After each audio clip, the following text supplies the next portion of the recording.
আর তো কিছুদিনই বাকি, তারপরে মাধ্যমিক এবং তারপরে উচ্চ মাধ্যমিকের রেজাল্ট বেরোবে।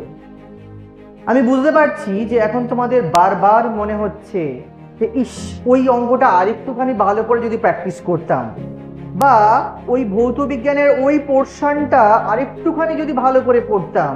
স্যার বলেছিলেন যে এটা ভালো করে পড়, এখান থেকে ভালো কোশ্চেন আসতে পারে। তো আরেকটুখানি যদি ভালো করে দেখতাম তাহলে ভালো নম্বর পেতাম, তাই না? এখন মনে হচ্ছে তো। আসলে কথায় আছে না, ভাবিয়া করিও কাজ, করিয়া ভাবিও না।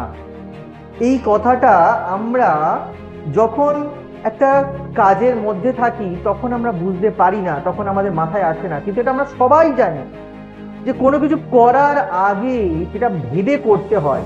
তোমরা যখন ফাঁকি দিয়েছো তখন ভাবোনি, তাই এখন তোমাদের টেনশন করতে হচ্ছে। টেনশন আর করে কি হবে? আর রেজাল্ট তো যা হবার তাই হবে।